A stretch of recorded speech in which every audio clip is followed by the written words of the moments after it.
Hello viewers, कैसे हैं आप। आशा करता हूँ आप अच्छे होंगे। वीवर्स, समुद्र एक विशालकाय और रहस्यमय दुनिया है जिसमें छोटे और बड़े कई जीव रहते हैं और उनमें से बस कुछ जीव जंतुओं को ही अब तक इंसानों ने देखा है। ये भी सच है, अब तक इंसानी सभ्यता 5 से 7% समुद्र को ही डिस्कवर कर पाई है और जैसे जैसे इंसान समुद्र की गहराइयों तक पहुँचेगा वैसे वैसे विचित्र और गहरे राज हम तक पहुंचते रहेंगे। तो व्यूअर्स, हमारी आज की सारी कहानियां समुद्र से रिलेटेड है, जिसे मैंने रेडिट से लिया है और जिन लोगों ने इन कहानियों को पोस्ट किया है उन्होंने इन कहानियों को अपनी सच्ची आपबीती बताया है। तो चलते हैं बिना देर किए हुए अपनी आज की कहानियों की ओर। मेरा नाम पेड्रो है। मैं ब्राज़ील के बाहिया स्टेट का रहने वाला हूँ। यह घटना 2011 की है। अपनी कहानी शुरू करने से पहले मैं इसे एक छोटा सा बैकग्राउंड देना चाहूँगा। मैं जिस बाहिया स्टेट में रहता हूँ ये ब्राज़ील के नॉर्थ छोर पे पड़ता है, जहाँ पे मोस्टली आपको अफ्रीकन जनजाति और सभ्यताएं देखने को मिलेंगी। मगर अफ्रीकन सभ्यता में रहने के बाद भी मैं अपनी डेली लाइफ में अफ्रीकन कल्चर को अब तक नहीं उतार पाया हूँ। इसका बेसिक रीज़न ये है कि वो धार्मिक और आस्थावान लोग हैं और मैं नास्तिक हूँ, यानी कोई भी धर्म या भगवान को मैं नहीं मानता। नास्तिक होने के नाते मैं सबसे अलग और दूर दूर रहता हूँ। 2011 में गर्मी के कुछ हफ्ते बिताने के लिए मैं अपनी आंटी के घर सेल्वाडोर गया था। सेल्वाडोर बाहिया की कैपिटल है। ये हरे भरे जंगल और समुद्र में लिपटा हुआ खूबसूरत शहर है। आप सेल्वाडोर को ब्राज़ील की जन्नत भी कह सकते हैं। मेरी आंटी का घर सेल्वाडोर समुद्र के बीच के पास था। वो बीच बहुत ही खूबसूरत है। शाम 3 बजे से आधी रात तक उस बीच पे आपको एक पार्टी जैसा माहौल देखने को मिलेगा। लेकिन मैं अलग टाइप का इंसान हूँ। वो भीड़ भाड़ और पार्टी वाला माहौल भी मुझे अपनी ओर आकर्षित नहीं कर सका। उस पूरे बीच पे जिसने मेरा ध्यान अपनी ओर खींचा था वो था बीच पे बना हुआ एक लाइट हाउस, जो नॉर्मली आपको हर समुद्र के किनारे देखने को मिल जाएगा। मैं हर शाम एकांत में बने उस लाइट हाउस के पास एक बेंच पे जाके बैठता था और लगातार आधी रात तक बैठे हुए मैं समुद्री लहरों को देखा करता था। मुझे अच्छे से याद है, जिस दिन मेरे साथ ये घटना हुई थी वो संडे का दिन था और संडे का दिन अफ्रीकन जनजाति के लिए बहुत महत्वपूर्ण दिन होता है। वो इस दिन अपनी कोई खास पूजा और अर्चना करते हैं। संडे का दिन था और उस दिन मैं काफ़ी देर से बीच पे पहुंचा था।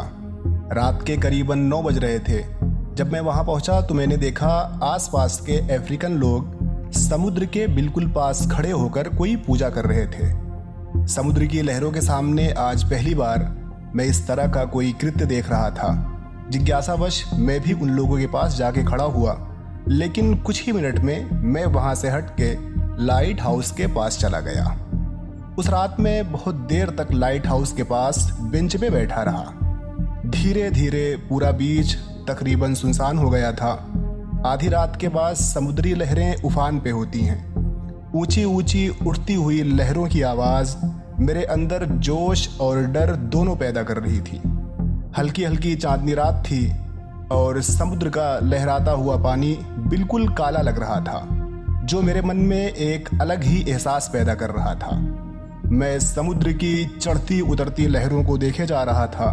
तभी एक बार मेरी नज़र उस तरफ गई जहां थोड़ी देर पहले अफ्रीकन लोग खड़े होकर पूजा कर रहे थे। मैंने देखा उधर पूरा सन्नाटा पसरा हुआ था और उसी सन्नाटे में एक परछाई घुटनों तक पानी में खड़ी थी। उस परछाई की पीठ मेरी तरफ थी। मैंने वहीं से बैठे बैठे आवाज़ लगाई, रात में समुद्र का पानी चढ़ान पे होता है, तुम वहाँ से दूर हट जाओ वरना समुद्री लहरें तुम्हें अपने साथ अंदर खींच लेंगी। लेकिन समंदर की उफनती हुई तेज़ आवाज़ के आगे मेरा चिल्लाना बेकार साबित हो रहा था। मेरी आवाज़ उस तक नहीं पहुँच रही थी। वो जो भी परछाई रही हो, सच में मेरी आवाज़ उस तक नहीं पहुंच रही थी। मैं उसे देखे ही जा रहा था और देखते देखते वो परछाई धीरे धीरे समुद्र में अंदर की ओर बढ़ने लगी। मैंने सोचा शायद कोई सुसाइड करने के लिए समुद्र के अंदर डूबने जा रहा है।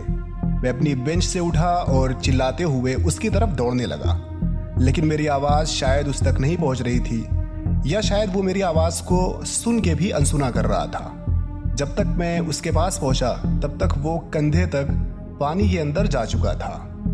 मैं चिल्लाते हुए उसके पास समंदर में चला गया। वो जो भी था उसने अब तक मुझे मुड़कर नहीं देखा था, लेकिन मैंने उसकी एक झलक देख ली थी। वो शायद कोई औरत थी, क्योंकि मैं देख रहा था उसके सर के लंबे घने बाल उसकी गर्दन में 3-4 राउंड रोल किए हुए लिपटे थे।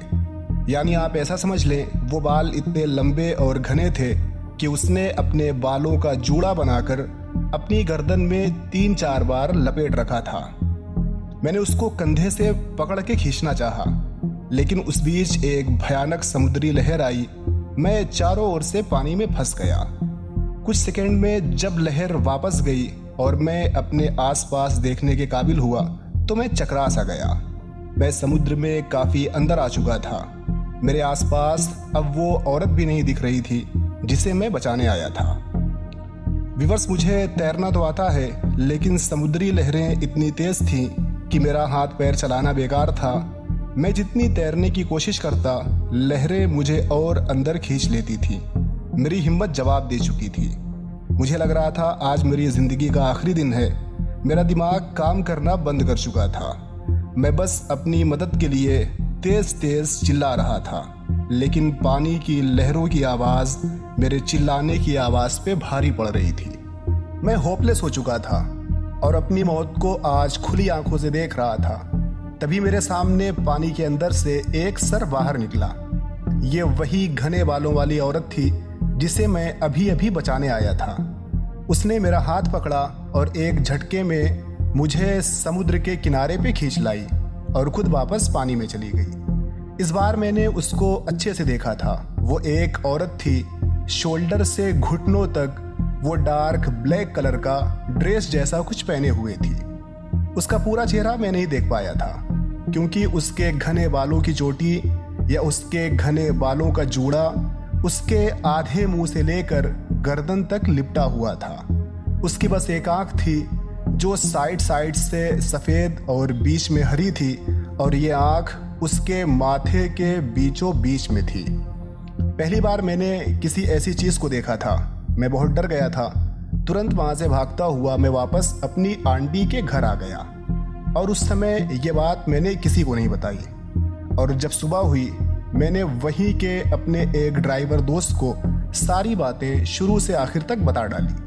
मेरा वो ड्राइवर दोस्त और उसके घर वाले बहुत धार्मिक थे। वो मुझे अपने घर ले गया। सारे घर वालों को उसने मेरे साथ घटी हुई कहानी बताई। पूरी कहानी सुनकर उसकी दादी ने बताया, तुमने कल रात जिसको देखा और जिसने कल तुमको डूबने से बचाया था वो लिमांजा थी।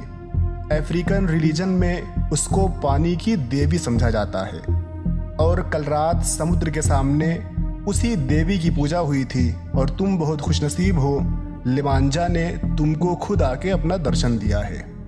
ये मेरे साथ घटी एक सच्ची कहानी है, और मैं आपसे बस इतना कहूँगा, समुद्र सच में खूबसूरत है, लेकिन आप इसे बस नीला और शांत पानी समझने की गलती ना करें। इसने अपने नीले सीने में कई काले रहस्य छुपा रखे हैं। मेरा नाम फियोन पैट्रिक है। मैं आयरलैंड में रहता हूँ। मेरी उम्र 25 साल है। अपने 3 भाइयों में मैं सबसे छोटा हूँ, इसलिए अब तक घर परिवार से रिलेटेड कोई भी बोझ मेरे ऊपर नहीं है। यानी मैं हर बातों से फ्री, मस्त और बिंदास बंदा हूँ। और इसी फ्री रहने के कारण मुझे नई नई जगहों पे जाना, उस जगह को एक्सप्लोर करना बहुत अच्छा लगता है। आप एक तरह से नई जगहों को एक्सप्लोर करना मेरी मोस्ट फेवरेट हॉबी भी कह सकते हैं। और इसी एक्सप्लोरिंग हॉबी के कारण मैंने कई अद्भुत और इंटरेस्टिंग चीज़ों को देखा है। उसमें से सबसे ज़्यादा विचित्र और अनबिलीवेबल कहानी मैं आपको सुनाने जा रहा हूँ। आयरलैंड में एक समुद्र का किनारा है जिसे बैलीकॉटन कहते हैं।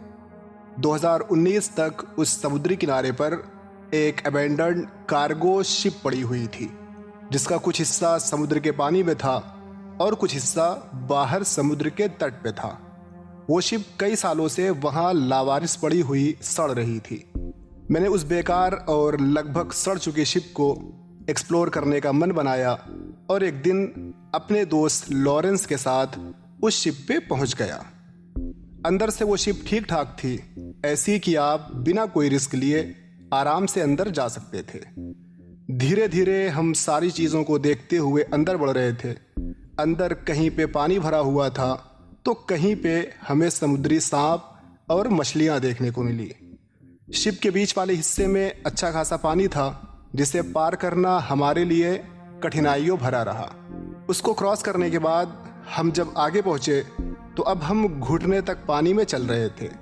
हमारे सामने ही शिप में एक केबिन बना हुआ था और उस केबिन से हमें कुछ अनवांटेड आवाज़ें सुनाई दे रही थी।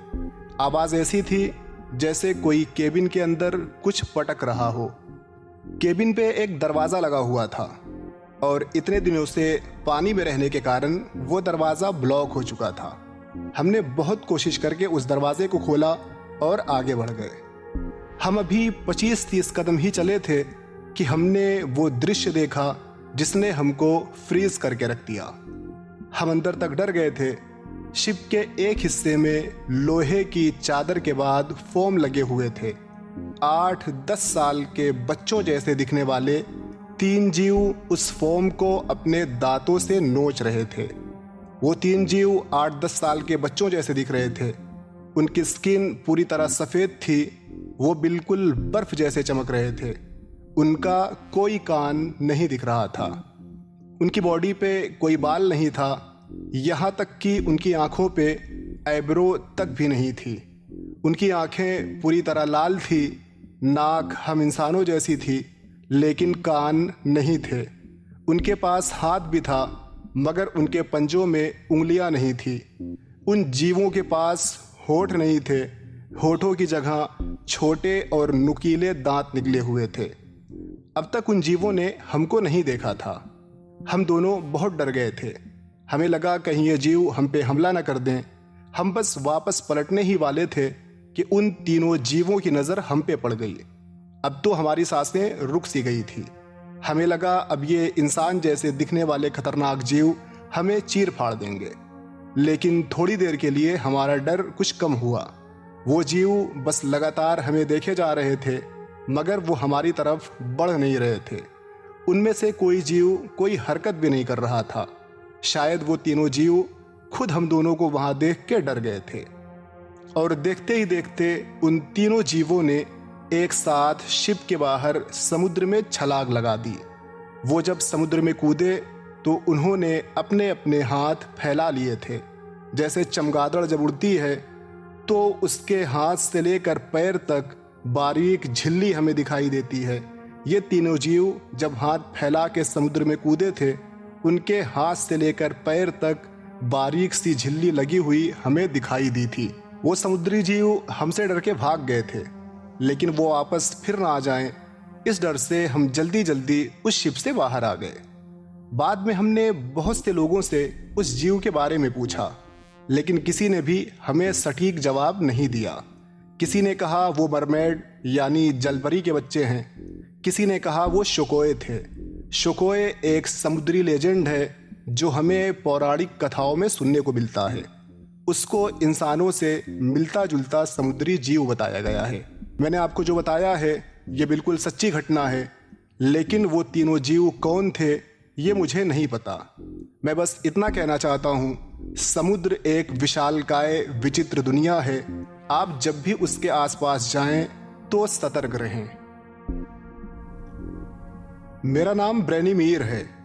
मैं बुल्गारिया में रहता हूँ। मेरी उम्र 25 साल है। जो कहानी मैं आपको बताने जा रहा हूँ ये मेरे साथ 2018 में हुई थी। मेरी मातृभाषा इंग्लिश नहीं है। यहाँ बुल्गारियन और टर्किश भाषा बोली जाती है, इसलिए मेरी इंग्लिश टाइपिंग में अगर आपको कोई मिस्टेक लगे तो मैं आप सबसे क्षमा चाहूँगा। मेरे पिताजी एक प्रोफेशनल फिशरमैन हैं और हमारी आजीविका के लिए यही एकमात्र स्रोत है। वो मछलियाँ पकड़ते हैं और इसी से हमारा परिवार चलता है। ये बातें तब की है जब मैंने पढ़ाई के साथ साथ व्लॉगिंग करना स्टार्ट किया था। उत्तरी यूरोप का समंदर 387 किलोमीटर बुल्गारिया के अंदर आता है, जिसे हमारे यहाँ बुल्गारियन ब्लैक सी कहा जाता है। ये बुल्गारिया में मछलियों का बड़ा स्रोत है, लेकिन कई कारणों के चलते यहाँ टूरिस्ट और मछुआरे कम ही आते हैं। मेरे पिताजी इसी बुल्गारियन ब्लैक सी में मछलियाँ पकड़ते थे। उनकी लगभग पूरी उम्र इसी समंदर में मछली पकड़ते पकड़ते बीत गई है। उन्होंने मुझे कई बार समुद्र में ऐसे जीव देखे जाने की बातें और मुठभेड़ बताई हैं जो साइंटिफिक तरीके से प्रूव नहीं है, और दुनिया के बहुत कम लोगों ने उन समुद्री जीवों को देखा है। तो मैं अब यहाँ से आपको अपनी सच्ची आप बीती सुनाने जा रहा हूँ। मैं व्लॉगर था और व्लॉगिंग के लिए कभी कभी बुल्गारियन ब्लैक सी पर अपने पिताजी के पास चला जाता था। मैं गहरे समुद्र की व्लॉगिंग भी करता था और खूब सारी मस्ती भी। लेकिन हर बार के लिए मेरे पिताजी ने मुझे एक सख्त निर्देश दे रखा था, अगर तुमको इस समुद्र में 100 फीट से आगे जाना हो तो कभी छोटी बोट लेकर मत जाना। मैंने उनसे इस बात का रीज़न पूछा तो उन्होंने बस इतना बताया कि उसके आगे ज्वार और लहरें काफ़ी तेज़ होती हैं, छोटी बोट उसमें सरवाइव नहीं कर पाएगी। मैंने भी उनकी बात को महत्व दिया और कभी भी छोटी बोट लेकर समुद्र में 100 फीट के आगे नहीं गया था। कई बार मैं समुद्र में आ चुका हूँ, कई बार बड़ी बोट लेकर समुद्र में बहुत दूर तक भी मैं गया था, लेकिन अब तक मेरे साथ कुछ नहीं हुआ, सब कुछ नॉर्मल रहा। 2018 में अप्रैल या मई का महीना था। मैं एक बार शाम को अपने पिताजी के पास बुल्गारियन ब्लैक सी गया था। उस समय टूरिस्ट वहाँ बहुत कम थे, इतने कि आप उन्हें उंगलियों पे गिन सकते हैं। मैं वहाँ से आगे बढ़ता हुआ मछुआरों के एरिए में गया, वहाँ सबसे मिला। काफ़ी देर तक हमारी आपस में बातें हुई। अब तक रात काफ़ी घिर चुकी थी। मैंने रात का खाना खाया और अपना कैमरा लेकर समुद्र की तरफ चला गया। मौसम बहुत साफ था, ठंडी ठंडी समुद्री हवाएं मेरे रोम रोम को फ्रेश कर रही थीं। मैं मस्ती में आगे बढ़ता रहा और समुद्र के बिल्कुल किनारे पे आ गया। वहाँ थोड़ी देर चहलकदमी करने के बाद वहीं किनारे पे मुझे बंधी हुई एक छोटी सी नाव बोट दिखाई दी। मैं सीधा उस बोट में जाकर बैठ गया। आप कभी किसी बीच पे रात बिताएं, चांदनी रात में धीरे धीरे लहराती हुई समुद्र की हल्की लहरें, ठंडी ठंडी हवाएं और घनी रात में आसमान पे चमकते हुए तारों का खूबसूरत दृश्य आपके अंदर ऐसा एहसास जगा देगा कि आप अपना सारा दुख दर्द, डर और चिंता भूल जाएंगे। मैं उस बोट पे अपनी पीठ टिकाए हुए थोड़ी देर के लिए लेट गया। मैं बोट में लेटे लेटे दूर तक फैले हुए आसमान में तारे देख रहा था। मैं उस मनमोहक इन्वायरमेंट में खोया हुआ था और उसी में न जाने कब मेरी आंख लग गई। रात के करीबन 1 बजे मेरी आंख खुली थी, जब समुद्र की एक ऊंची लहर का पानी मेरे ऊपर पड़ा था। आंख खुलते ही मैंने महसूस किया जैसे छोटे बच्चे का झूला झुलाया जाता है और झूला लेफ्ट राइट झूलता रहता है। मेरी बोट भी उसी तरह, लेकिन तेज स्पीड में लेफ्ट राइट झूल रही थी। मैंने लेटे लेटे ही देखा बोट के दोनों तरफ मुझे भयानक और बड़े बड़े 2 जीव दिखाई दिए। उनका पूरा शरीर समुद्र के अंदर था और उनका सर मेरी बोट पे टिका हुआ था। वो जीव कैसे थे, इस बात का उदाहरण मैं अपने शब्दों में नहीं दे सकता, क्योंकि मैं डरा हुआ था और पूरी तरह उनके चेहरे की बनावट नहीं देख सका। वो जो भी जीव थे पूरी तरह काले थे, इतने काले कि चांद की रोशनी में उनका काला सर चमक रहा था। सर इंसानों की तरह गोल, लेकिन औसतन इंसानों से बहुत बड़ा था। उनके चेहरे पे आँख, नाक, कान जैसी कोई चीज़ मैं नहीं देख सका था। बस दोनों के सर पे बीचों बीच एक सींग हॉर्न निकली हुई थी जो पीछे की तरफ गोल मुड़ी हुई थी। वो दोनों बारी बारी मेरी बोट पे प्रेशर दे रहे थे, या वो मेरी बोट समुद्र में डुबाना चाह रहे थे, या मुझे और मेरी बोट को एक खिलौना समझ के खेल रहे थे। मेरी बोट बहुत भयानक तरीके से समुद्र में हिचकोले खा रही थी। ये सब देख के मैं अचानक से उठ बैठा। मुझे अचानक से उठता देखकर वो दोनों अजीब तरीके से मुझ पे गुर्राए और पानी के अंदर वापस चले गए। मैंने जल्दी से बोट से उतरना चाहा, लेकिन मैं चौंक सा गया था। जब मैं बोट पर बैठा था तब मेरी बोट समुद्र के किनारे पे बंधी हुई थी, लेकिन अभी जब मेरी आंख खुल रही है तब मेरी बोट समुद्र के काफ़ी अंदर आ चुकी थी। इतने अंदर समुद्र में इस छोटी सी बोट पे खुद को देखकर मेरा हाथ पैर कांपने लगा था, लेकिन जैसे तैसे मैं चप्पू चलाते हुए अपनी बोट को समुद्र किनारे लाया। आप यकीन करें, मैं किनारे पे आते ही कुछ देर बाहर फैली हुई रेत पर मैं अपना डर मिटाने के लिए लेट गया। जब थोड़ा बहुत मैं रिलैक्स हुआ तो मछुआरों के एरिया की तरफ गया। सुबह मैंने वहाँ सबको ये बात बताई, लेकिन किसी ने भी कभी समुद्र में ऐसे जानवर देखे जाने की बात नहीं बताई जिसके सर पे सींग हो और वो पीछे की तरफ मुड़े हों। खैर, ये मेरे साथ हुई एक सच्ची आपबीती है। इसके एक एक शब्द सच हैं। मैं आज तक उस जीव के बारे में नहीं जान सका, लेकिन मैं खुशनसीब हूं कि उस रात मेरी जान बच गई थी। मेरा नाम नील है। मैं वाशिंगटन का रहने वाला हूं। जो मैं आपको बताने जा रहा हूं, शायद आप उस पर विश्वास न करें, मगर इस कहानी का एक एक शब्द सच्चा है।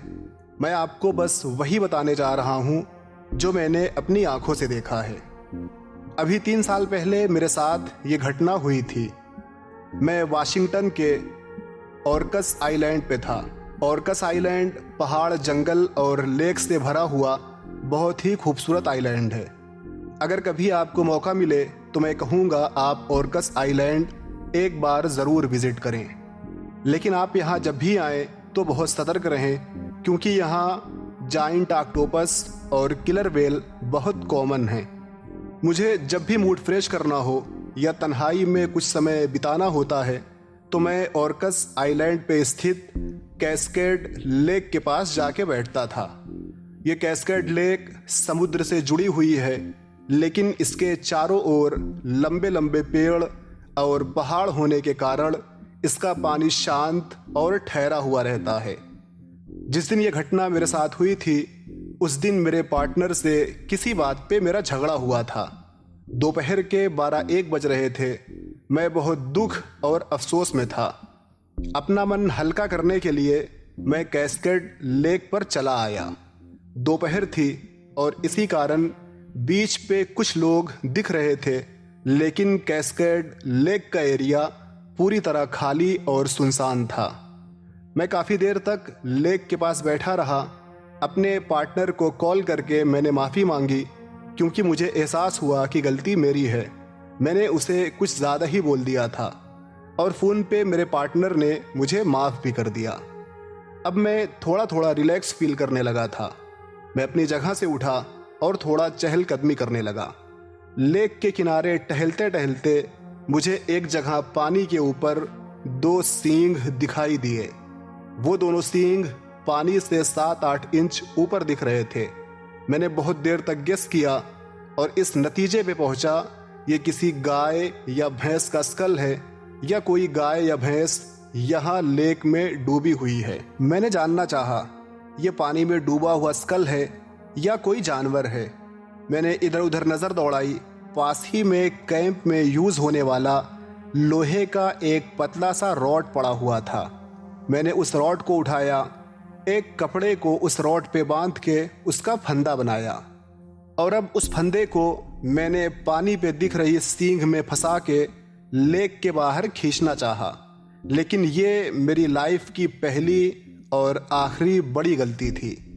फंदे में उस सींग को फंसा के खींचने के बाद मैंने जो दृश्य देखा, उससे मेरा कलेजा मेरे मुंह में आ गया। बस कुछ इंचेस की दूरी ने मुझे मरने से बचा लिया था। आप यकीन करें, मैं मारे डर के पीछे की तरफ गिर गया। मेरी पूरी बॉडी मारे डर के कांप रही थी। मैं बेजान सा हो गया था। मैंने अपनी जान बचाने के लिए अपनी पूरी ताकत और स्टेमिना को इकट्ठा किया। अपनी जगह से उठा, पीछे मुड़ के देखे बगैर भागने लगा। और मैं तब तक भागता रहा जब तक लेक को क्रॉस करते हुए मैं बीच पे नहीं पहुंच गया। मैं भागता हुआ समुद्र के बीच पे पहुंचा और ठंडी रेत के ऊपर गिर गया। मैं तब तक नहीं उठा जब तक नॉर्मल नहीं हो गया। 20 से 25 मिनट के बाद मैं स्थिर हुआ। जब मैंने उस सींग पे फंदा डालकर बाहर खींचा था तब एक भीमकाय सांप जैसी जाइंट आकृति बाहर आ गई थी। सींग खींचते ही वो आकृति 4-5 फीट तक अपनी गर्दन पानी के ऊपर निकाल के मुझ पे झपट पड़ी। उसकी आवाज़ ऐसी थी जैसे लंबे टनल में कोई लाउड सायरन बजा हो। उसकी आंखें भयानक काली और बड़ी थी। आंखों के पीछे से निकली हुई 2 सींग थी जो गोल घुमावदार होकर ऊपर की तरफ उठी हुई थी। उसकी गर्दन पे छोटे छोटे कांटेदार पंख निकले हुए थे।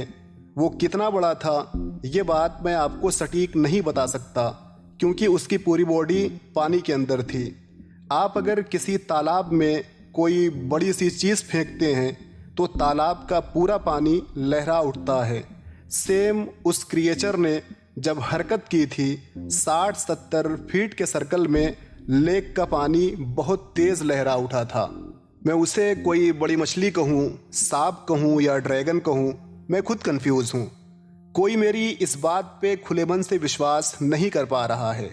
आप भी स्वतंत्र हैं मेरी घटना को सच माने या झूठ माने, मगर मैं जानता हूँ कि मैं अपनी बात में सच्चा हूँ। ये कहानी मैं इसलिए शेयर कर रहा हूँ ताकि कोई आए और इस समुद्री क्रिएचर के होने पर मेरी कहानी का समर्थन करे, क्योंकि मुझे यकीन है उस समुद्री क्रिएचर को देखने वाला मैं ही कोई इकलौता नहीं हूँ, और भी कई ऐसे लोग होंगे जिन्होंने उस क्रिएचर को देखा होगा। और एक न एक दिन उस समुद्री क्रिएचर के बारे में आप सबको भी ज़रूर पता चलेगा।